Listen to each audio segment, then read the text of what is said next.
Good morning. Well, and first of all, welcome to this junior academic session. I have always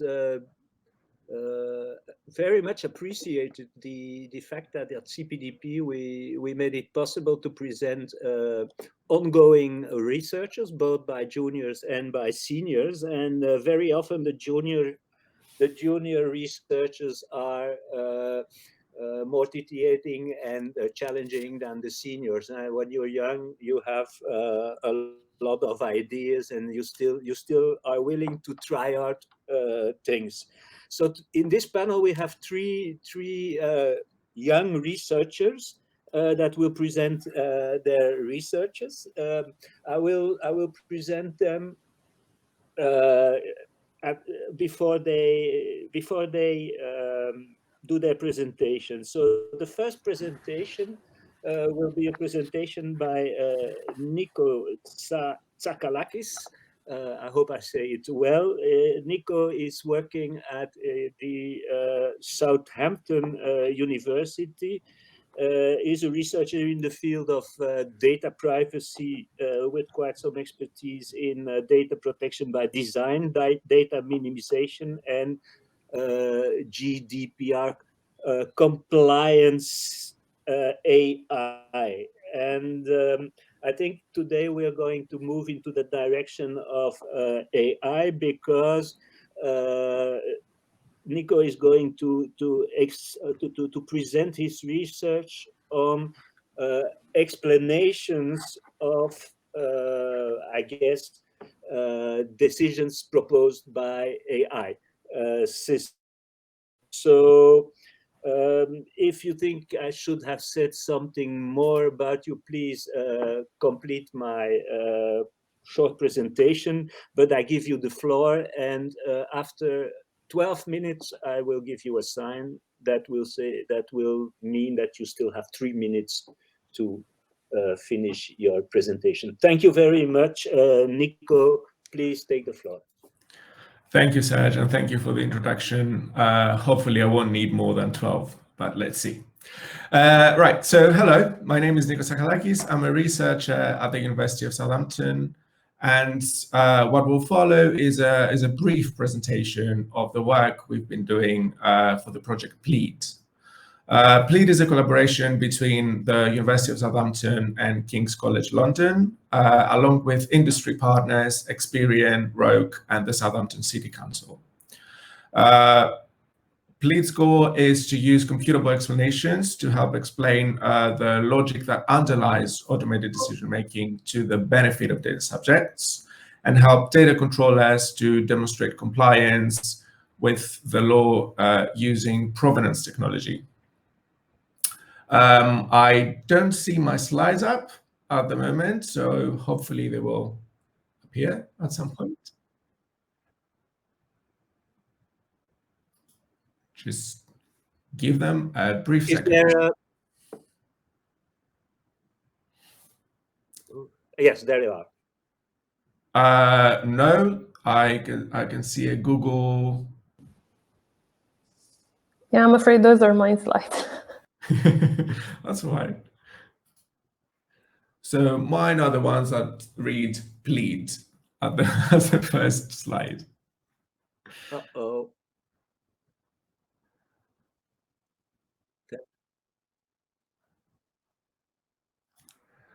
Okay, so I'll just continue on for the first few slides because and then we'll just skip straight to the whatever slides we come in. So let me preface the presentation by the usual disclaimers about AI, machine learning, the evolution of intelligent agents have created many opportunities for improved efficiency, accuracy, and reach. There we go, thank you. But as you probably heard in other sessions during this conference, they have also fueled concerns about risk on privacy, fairness, bias, ethics, so on and so forth. When we talk about an automated decision for the purposes of this presentation, we refer to a process that accepts a large number of data as input, processes them, and then outputs a prediction, a recommendation, or a classification. This process has been referred to as a black box because the processing, its rules and its actions are for the most part opaque to us, the recipients of the automated decision.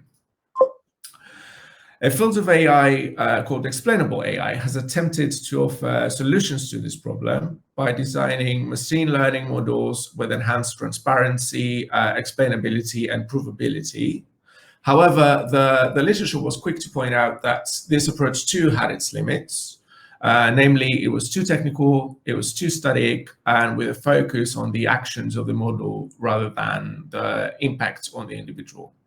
So based on all this, the value of automated explanations has been somewhat disputed. We approach explanations as statements that interpret the behavior of the algorithm, but can have dual value. They can be used as external detective controls to provide meaningful information to the recipient of the automated decisions, i.e. to the data subjects, or they can be used as internal detective controls to provide information to the organization. As external detective controls, explanatory statements are provided ex ante, i.e. before the decision has been taken.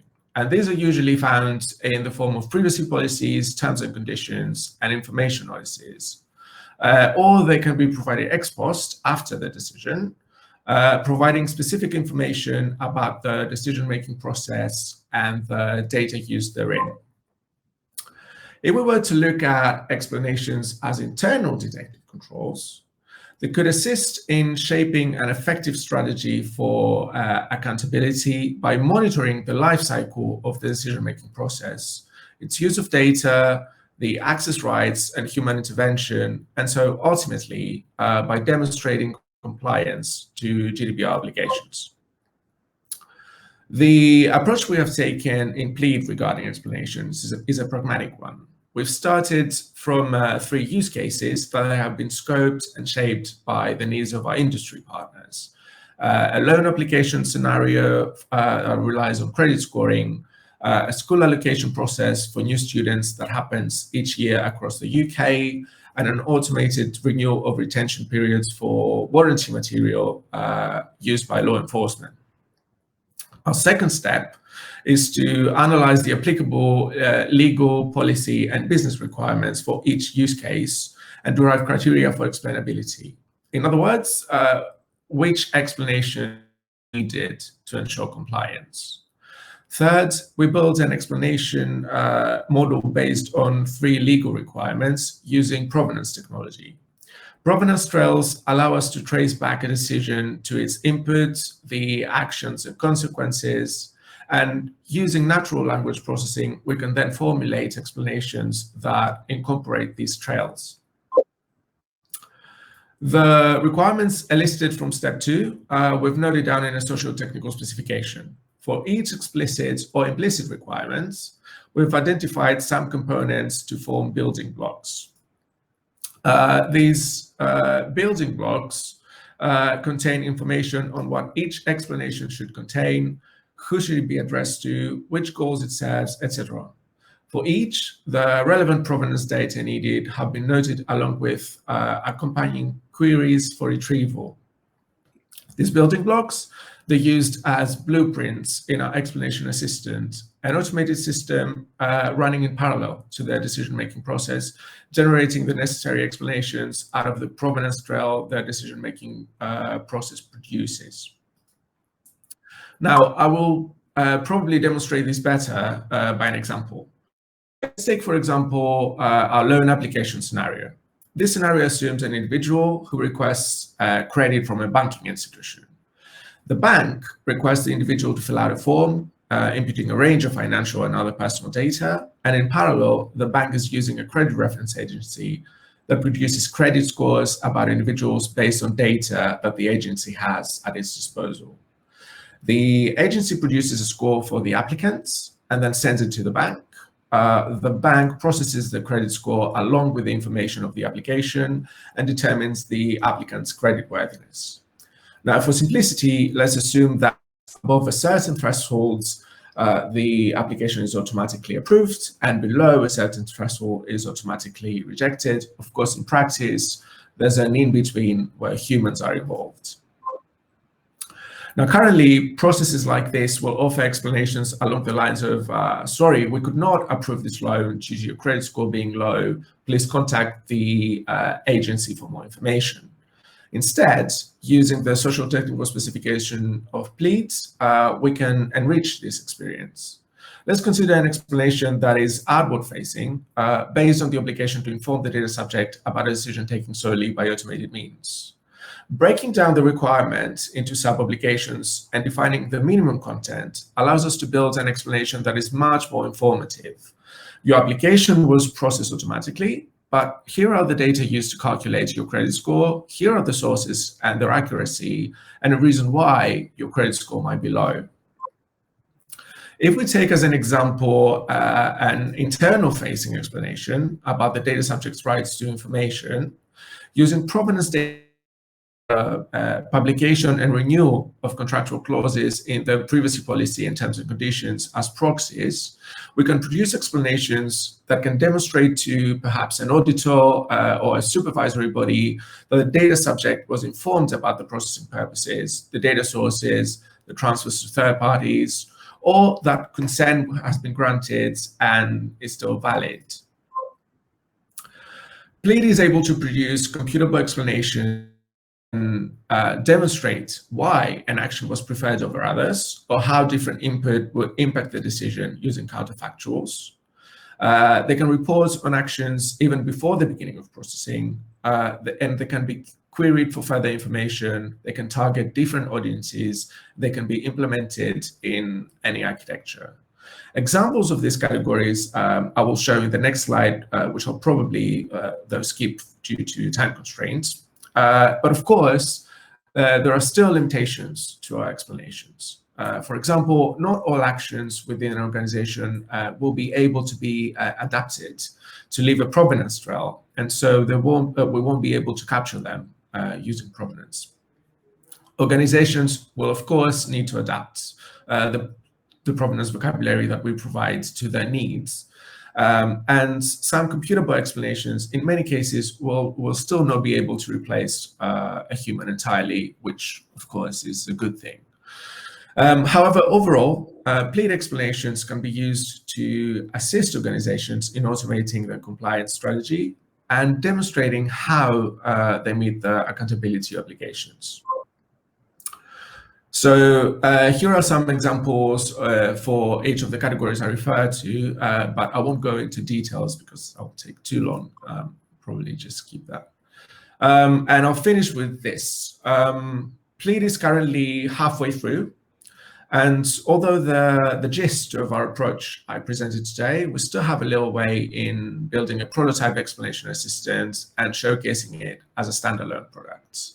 However, we're hopeful in its value for explainable AI decisions, and especially in its capacity to assist data controllers in fulfilling their accountability duties.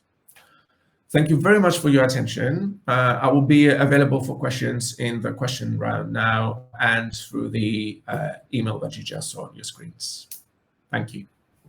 Thank you very much, Nico. You stayed marvelously within the time limit.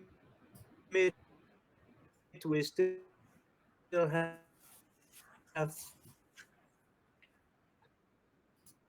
almost, I presume there is an audience. Let's hope so. I see. Yes. Is anybody willing to ask a question? Maybe I can turn myself to the other speakers because I see the other speakers, but no public. If you don't have questions, I have one. So maybe let's start. Actually, if I can make a question, I would have one. Okay, go ahead, Nico, please. first of all, congratulations for your presentation. Fantastic research. I'm starting to study a little bit about explanations, but I'm specifically worried about explanations in social networks, especially for combating disinformation. Do you think the system that you guys are developing could be applied, for example, on Facebook or on Twitter? I know that usually they use multiple algorithms together, not for usually they differ from a user to another. They do those A/B tests and so on and so forth. Do you think it would? How do you think an explanation would work in a social network? So I guess it depends on what you think an explanation's aim should be. The way we scope explanations for plead is twofold. A, when it's facing data subjects, so in this case, users of social media, it will refer to a result of an automated decision. And I'm not sure which behavior in Facebook I would class as an automated decision when thinking about a user's feed. But if you look at explanations for internal uses, so for showcasing, for demonstrating compliance, then surely social media companies, any company to be fair, can use that as long as the processes are adapted to leave a provenance trail behind. So bear in mind that in every company, aside from what we look at as users, there are always decisions and probably more and more automated decisions behind the scenes about how the product works. So for these decisions, yes, we can produce explanations. Okay, thank you. Serge, if you don't mind. I volunteer to help with some of the questions from the audience that are in the chat box. I have them here in the thing. So if you prefer, I can volunteer with that. Here, someone, PB asks, counterfactual or very difficult to compute. How do you deal with that? Ooh, I'm afraid I will disappoint because I'm not responsible for the technical side of things.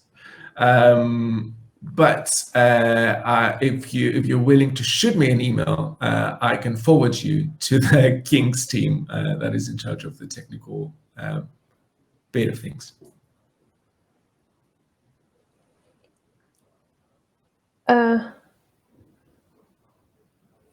There's another question that says, Tiago asks, in which scenarios have you simulated the system so far?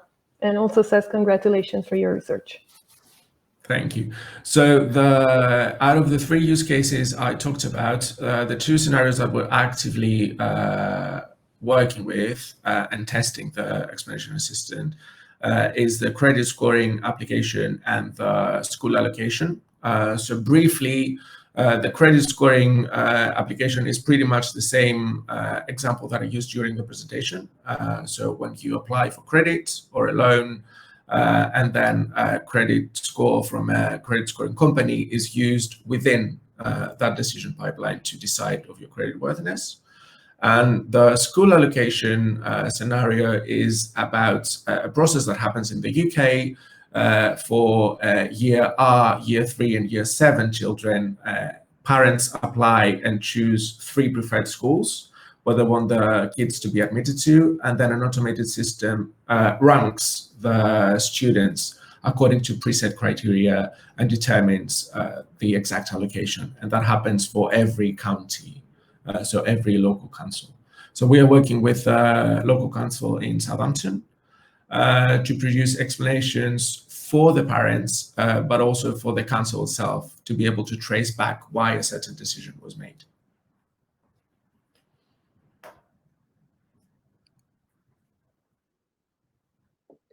Okay, I have another.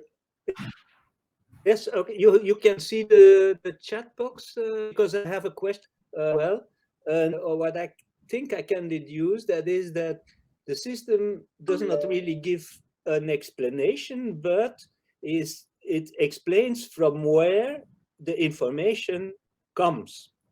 So it is more a sort of tracing the origin of the information. Would you agree with my analysis, because of who a lawyer, if I would see this system functioning in the frame process, yeah. So you are correct in saying that what it actually produces are explanation statements. So not all of them will be able to be standalone explanations. Some of them, if not most of them, will probably need some kind of human interaction if they're facing customers. But there are explanatory statements that produce more than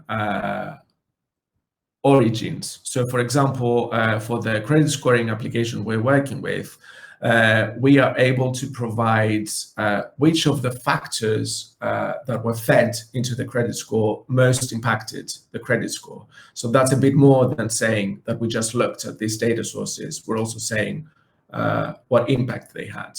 We could potentially say the exact impact of every credit score, but that would go into revealing trade secrets. So sadly, we're not able to do that.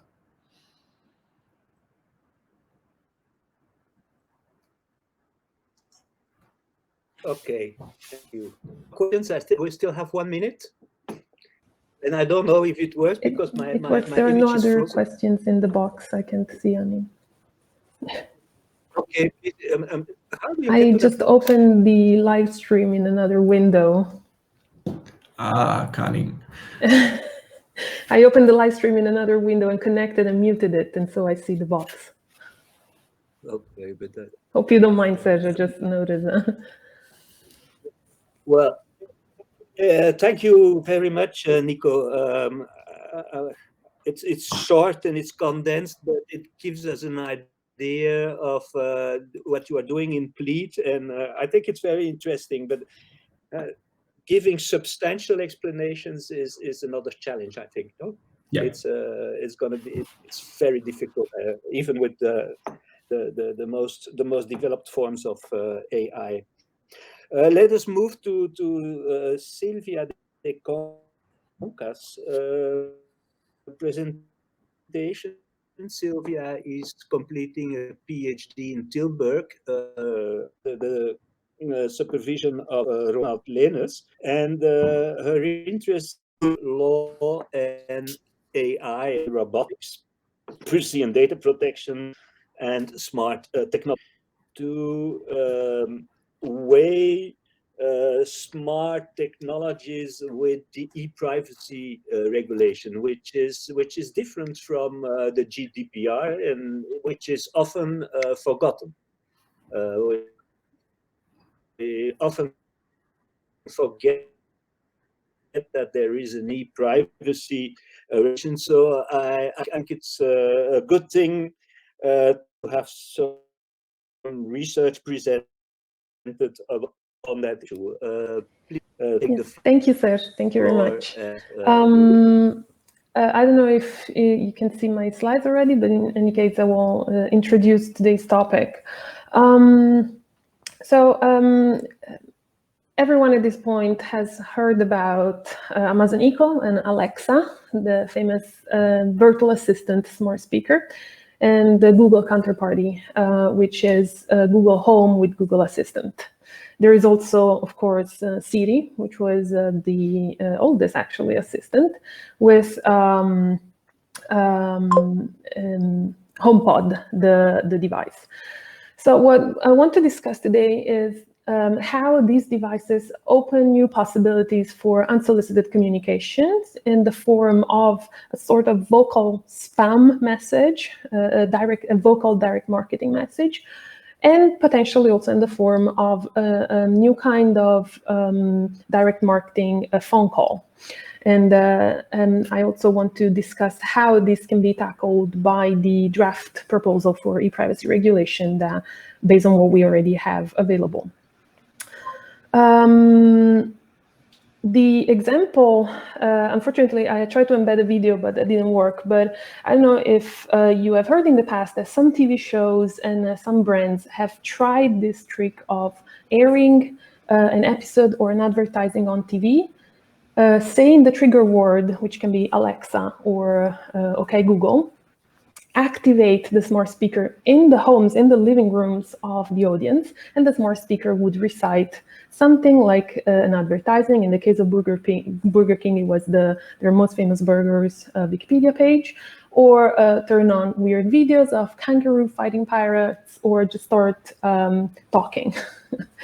That was done by the TV show, by the sound of the TV show, and not by the owners of the smart speakers. At the same time, another thing that has happened in 2018 is that Google has presented a new software that integrates with their Google Assistant. It's called Google Duplex. That software allows to make basic reservations or purchasing tickets, both online, through online forms, or via phone. And it is uncannily similar to a human. It even imitates mannerism, like in a pause in between the communication with the addressee, says things like, uh-huh. So the typical human mannerism in a normal conversation. And it's virtually impossible to distinguish from a real human. At the moment, there was an experiment that is only available for individuals to call businesses and not vice versa. And that immediately sparked some criticism, and after which Google decided to introduce a message at the beginning that informs the people receiving the phone calls, the businesses, that they're talking to Google Assistant, and businesses can opt out from this service.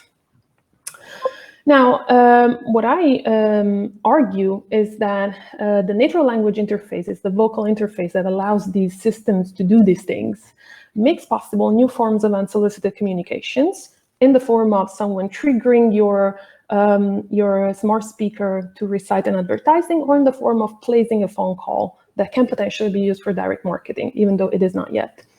But I do think that the privacy regulation has the potential to be applicable to them, and then therefore regulate that. Let's see in what way. If we take Article 16 of the privacy regulation, it has a general principle that says that direct marketing communications are only possible with the consent of the users. And then the article goes on to describe some more specific rules for email spam. I'm not going to describe them all at the moment. They're slightly less relevant. And some rules for phone calls that are direct marketing communications. These in particular, implies some definitions that are strategically made as the draft is at the moment, more or less, to survive time and be applicable to different technologies. So direct marketing communications, according to Article 4, is any form of advertising that can be sent to one or more identified or identifiable end users using any means: email, SMS, chat, calls, and the provision explicitly says etc. So that is not a binding list. And the rationale behind it is that they are communications that are invasive of the private sphere, of the individual privacy. With regard to the requisites of this definition, to see if it's applicable to these smart speakers, I found the problem obviously with identified or identifiable, because if I own a smart speaker, am I identifiable for the sender of the advertising? Well, first of all, that is not necessarily how it should be interpreted, because if we assume that the GDPR complements these definitions, we know from the GDPR that the identifiability should be evaluated based on certain objective factors like the state of the art, the cost, but also not necessarily taking into consideration one controller. So the identifiability can come from the combination of information available to different actors, different controllers. And this applies also in cases of dynamic IP addresses, for example, that are the ones used by Alexa and Alexa and Google Assistant. So I do think that there is room here to argue that the identifiability requisite is actually matched. Concerning the direct marketing communications done via phone calls is what we usually call either robocall or voice-to-voice call. The regulation, the Article 16 of the regulation says that if you receive a robocall, so an automatic software calling different people based on what numbers have been programmed in it, then the sender is obliged to provide a line, a number to be contacted on, a prefix that tells the receiver that that is a marketing phone call, and then some information, for example, how to withdraw consent and the marketing nature of the call based on paragraph 6 of Article 16. If the call is a human, when we receive those, annoying marketing phone calls, all of the above elements apply. Plus, member states can provide a register where people can sign up to say, okay, I don't want to receive these phone calls, so an opt-out register. Let's say now what exactly is the definition of robocall and voice-to-voice, because this is particularly interesting for this topic. Robocalls are systems, automatic systems. They can initiate calls automatically, regardless of how many recipients they're going to call, in accordance with instructions, transmitting sounds that are not live speech. And they also include when an automatic caller connects you then to a human. Voice-to-voice is simply live calls that do not entail a robocall. So everything boils down to what is live. What are live calls? What is live speech? I have analyzed the possible meanings, and live can either mean alive, something that is alive, like a human being, or real time. And based on the context, based on the text in other languages, other the official languages of the European Union, for example, French, Spanish, Italian, and German, I have concluded that most likely this means real time. So live speech or voice-to-voice live calls are supposed to be live in the sense of real time, because in French they say de vive voix, in vivo, and in Spanish in particular they say no emitidos en directo, which means not broadcasted real time. In the case of robocallers are the ones that do not broadcast in real time. However, in German they do mention persönlich, which would be personal in the sense more towards a human. So I have to say this is not 100% clear, but the prevailing interpretation seems to me to be real time. And as a consequence, I believe that we have options to apply Article 16 of the privacy regulation. The general principle will be that they need consent of the users if they want to trigger ads, for example. And they need consent if they want to use phone calls. Whether or not we want to consider, we catalog these phone calls as robocalls or voice-to-voice. The only difference will be that if we consider them voice-to-voice, almost as if a human operator is calling us, then there is the opt-out register, which is an additional protection. And finally, I would like to conclude with a provocation. The privacy regulation is still in theory, is still a work in progress. We can decide to go bold and change the definitions of Article 4, G or H, to make it so that it can directly include softwares that can call us and be interactive, be dynamic. They're not pre-recorded. They respond to what we say. This is a provocation. We can also simply insert a reference in one of the recitals, or we can wait for the entire proceeding to be done, and then the authorities can issue guidelines, for example. But I decided to put forward this provocation to reflect about the fact that we still have time to actually intervene now, and we can actually go particularly bold if we choose to, as long as we decide to give the highest possible level of protection to individuals. And that would be all. Thank you.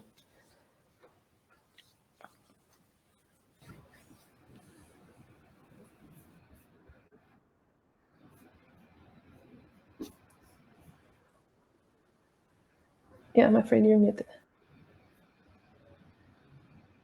Microphone. Okay, sorry, my microphone was switched on off. I can't see the questions coming from the audience. So Silvia, you seem to have access to them. Maybe you find some good questions. I will check if I have questions, if there are questions for myself. I don't know. I don't think so. No, I think there is actually a question for I assume Nico, but I'm not sure. So what I have been thinking when I was listening to you, you hear me? Yes. Yeah. Is that here in these questions, it might be useful to make a difference between, on the one hand, the sort of data protection like protections of the e-privacy regulation, and on the other hand, more the Article 8 ECHR privacy notion. It is maybe you can match closely the privacy regulations, and you can develop systems that are compatible with considered compatible with privacy protection. Do you see what I mean? And yes, that is, I think, actually one of the $1 million questions we have here. Because what happens here is, yes, the moment an operator manages to get consent for one of these forms of unsolicited communication, and in terms of Amazon and Google, which are the manufacturers and producers of the smart speakers, that is particularly easy. All they have to do is ask in their privacy policies. And once they obtain that, we do have communications that are basically presumed to no longer be unsolicited, because at some point when you activated the device, you consented. However, their invasiveness remains. And we know this from our daily experience, because we know this from every time we receive a spam email, from every time we receive one of these annoying marketing phone calls, which it turns out the consent might have been given at some point in time doing a complete different thing or for a complete different service. I'm not talking obviously of the blatantly illegal ones that are just scraping data off the internet and contacting it. So, but their invasiveness remains. And so there is definitely the rationale that justifies Article 16 and the general basically prohibition of unsolicited communication unless consent is given, is the one of these contacts are unsolicited in the sense of being basically annoying, of violating our right to not be disturbed in the private sphere. Consent gives a form of legitimacy to this communication, but it should not be intended as then everything is game. There should still be the possibility for users to claim that even with consent, something was too invasive and Article 8 was breached, should still be contemplated, I believe. Consent cannot be solve all issues, especially once we move to the, let's say, upper floor, right? When we go to the fundamental rights aspect of the question, of the matter. I don't know if that answers your question.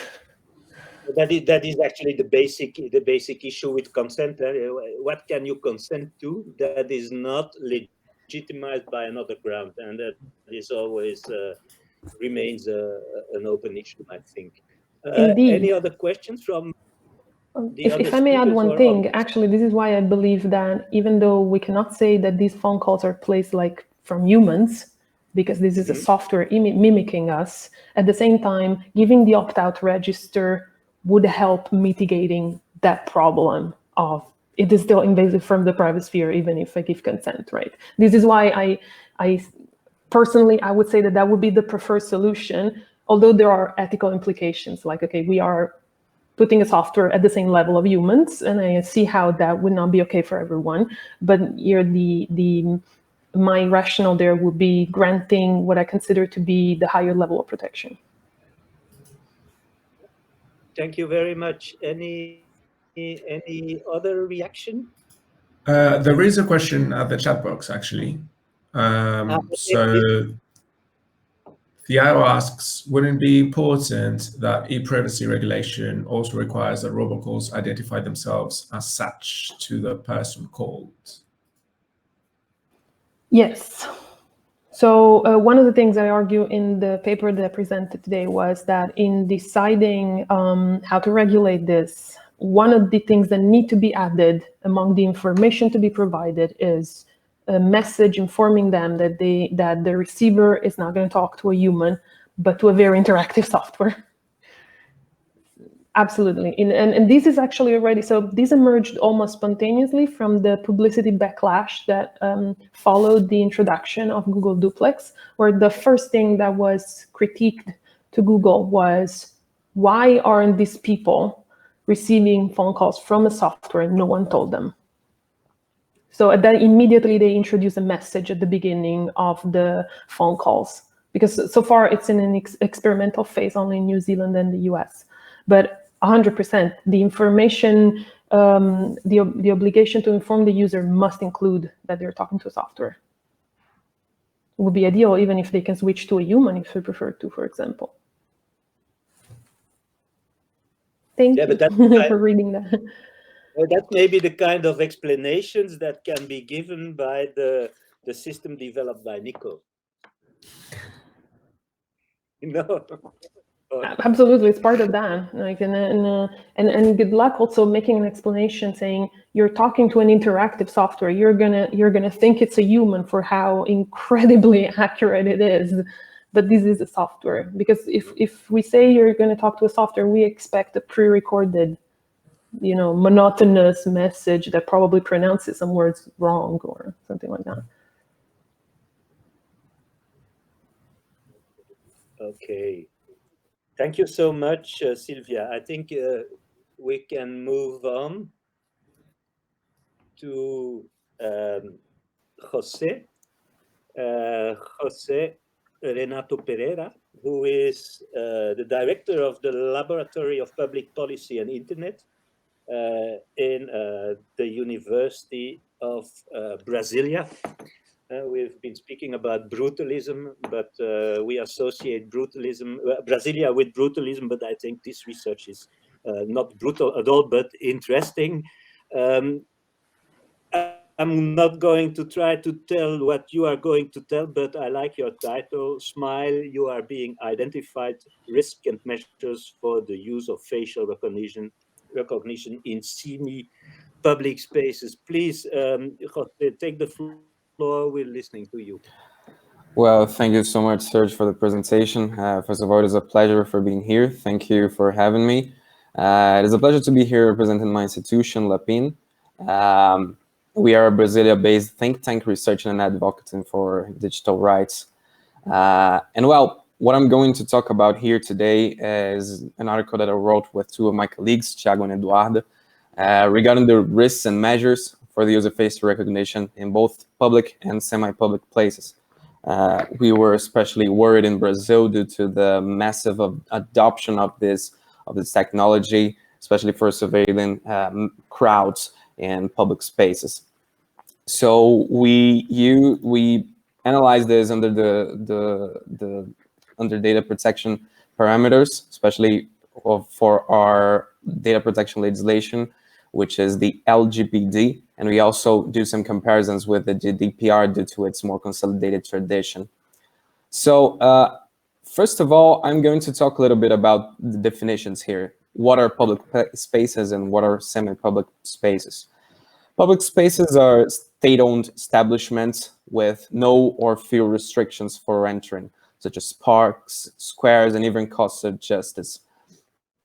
And semi-public spaces, on the other hand, are establishments owned by private organizations that also do not have much restrictions for entering there, such as shopping centers and so on and so forth.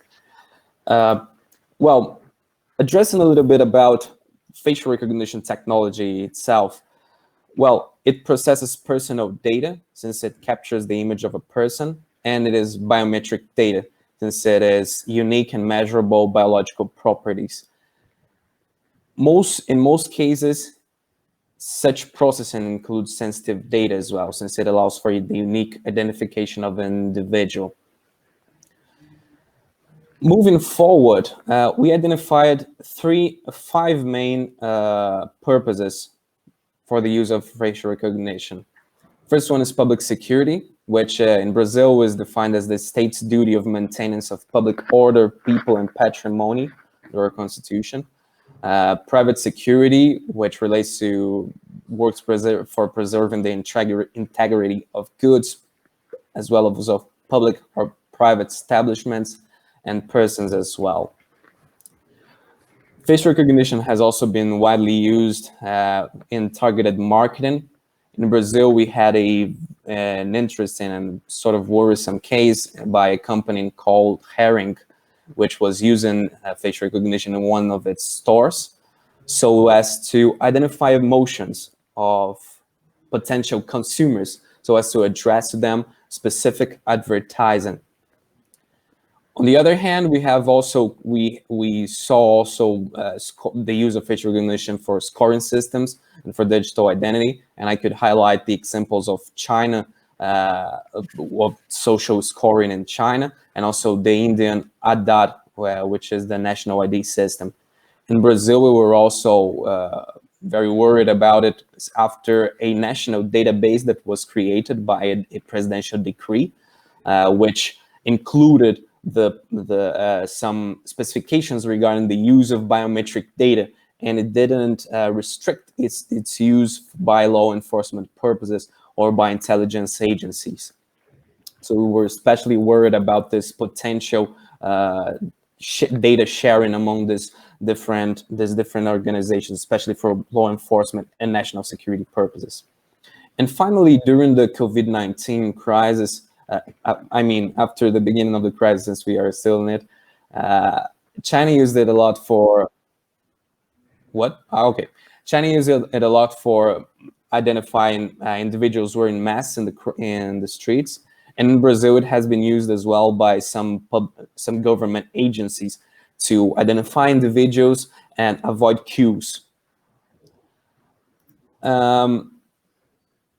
With regards to the risks that these uses might allow for, we can first of all talk about the lack of legal basis in our legislation for the use of biometric data by face recognition technology massively for crowds, for identified individuals in crowds, since we do not have a specific link with this legal basis and the purposes that they have been used for.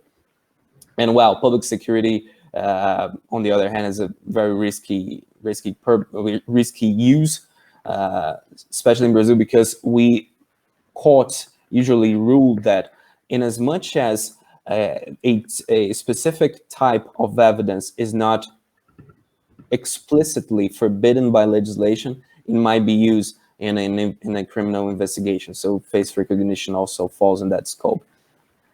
Inaccuracy and bias as well, it is one of the most worrisome features of facial recognition.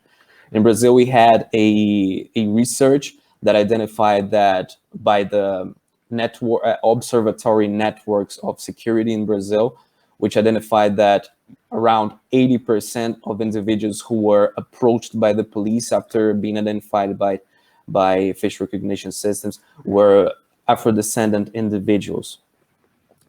Moreover, it also relates to the normalization of cyber surveillance and also to opaqueness, since we have almost none information of how these systems work, about their accuracy, and also about the proceedings that surround them.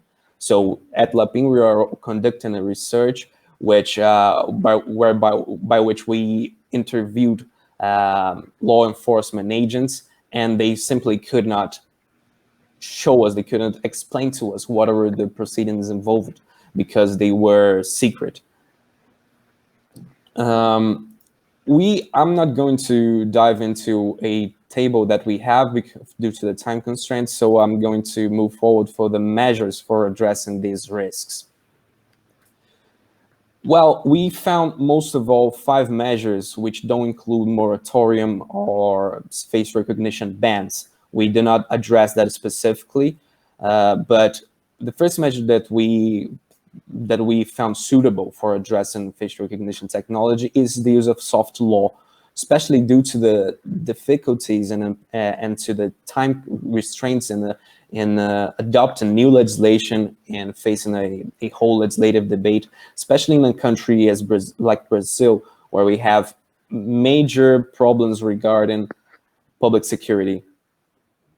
In this sense, soft law would be an effective means for DPAs to provide for standards for law enforcement, to give directions to data controllers, be them the police or a private company who eventually uses the technology, for it to know better how to establish standards that protect individuals' data and also other fundamental rights.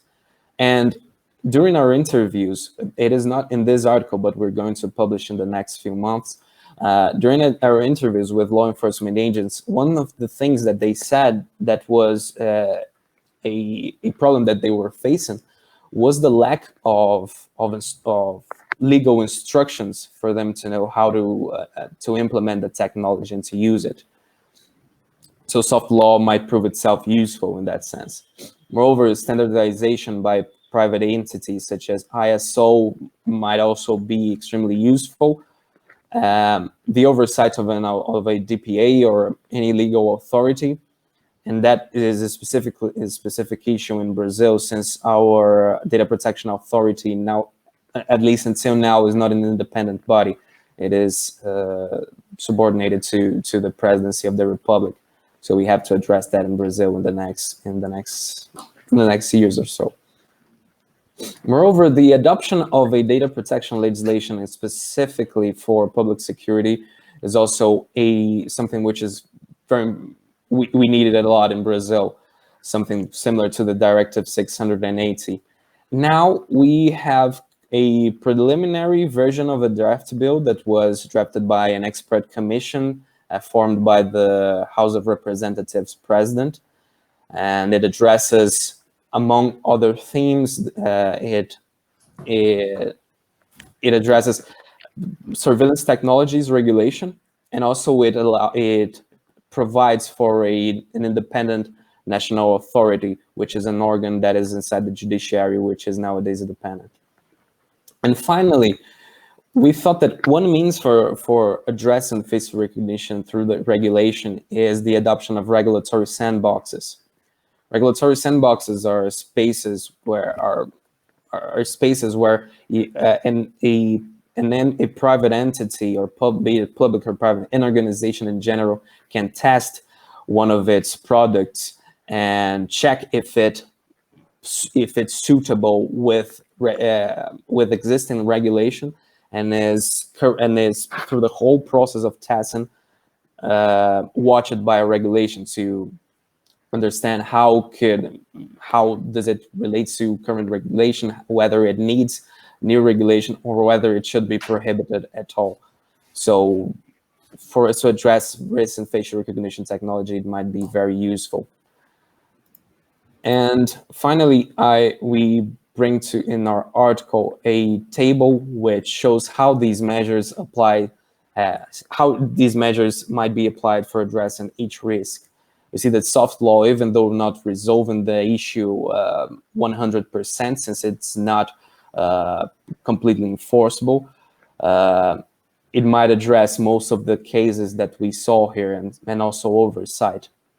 Regulatory sandboxes, on the other hand, might assess how accurate the system is, how to make it more transparent, but it does not by itself provide for a new legal basis or address the issue of the normalization of cyber surveillance.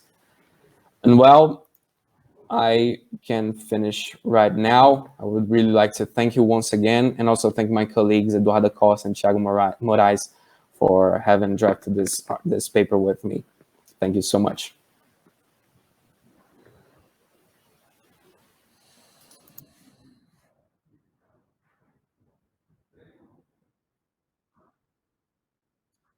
Thank you very much. Was very interesting.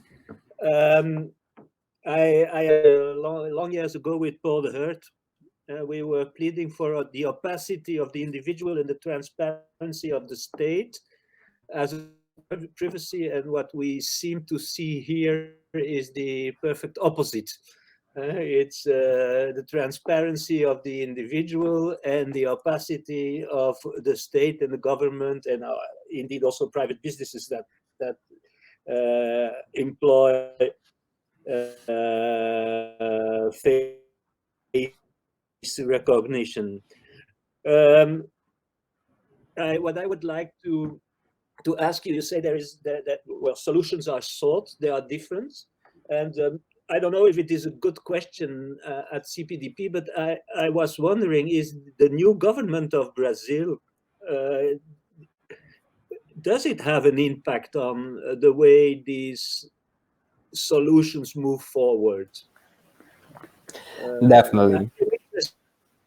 By that issue, but it's a mainly political issue. But since we don't know how things are in Brazil, maybe you can tell us something about this. Yeah, sure. Well, I think that it definitely influences, but I think that not just the government, because we, at least in our most recent research, we hadn't identified the massive use of face recognition technology by the federal government itself. We have seen it a lot by municipalities and by states, because in Brazil, and I think that not necessarily in a incorrect manner, I would say, but the society is sort of tired of so much criminality. So there is a popular eager for the government to take measures, and we have seen a sense of I don't know how to say that in English, but I mean, people see technology as one means for saving their lives on their, like, for avoiding criminality. You know, people go to the streets and they are being assaulted, so they see it on a daily basis. So there is this sort of this eager from the population as well. With regards to the federal government itself, if I can dive deeper into the national database that I was talking about, on 2019, there was this presidential decree that was created, and it established a whole system of data sharing and interoperability in the federal government level. I mean, in the public administration, with a focus especially on public policy. But after the enactment of this decree, there was a huge case of the main data processing agency in Brazil, which is SERPRO, sharing data of the driver's license, which has the pictures of the individuals of every Brazilian that drive, I mean, for the intelligence agency, for ABIN. This contract, this agreement between SERPRO and ABIN was taken to the Supreme Court, and it's now under discussion in the Supreme Court. But definitely, where the influence of the federal government in it has only been increasing. I don't know if I answered your question. Thank you. No, it's interesting to hear this, especially the fact that it's not so massively a country issue. You have also the federal government and states and so on, and these are elements which are interesting. Yeah, actually, they're much proliferated along the whole territory of Brazil. We saw examples in the north, in the south, in the northeast, and the southeast, but always in state and municipal level, not necessarily in government and federal government level. So, are there any other questions from the other speakers or in the chat box that I can't see? I do have a quick question. Yes. So I was wondering, are there protections already existing? Because you discussed public and semi-public spaces. And I was wondering, what happens if we have a car that mounts a face recognition camera on top of it, and it can still look into some areas that are more semi-private, like a garden of a house, or the common areas of, you know, a building that might put cameras with face recognition? Are there more protections in that case for the citizens? Well, it depends actually on the purposes that the cameras are being used. If they're used for law enforcement purposes, we have very few protection in that sense. But if it's used by a private security official, for instance, from a company that provides for security, we have the LGPD, or the Data Protection Legislation, which is very similar to the GDPR.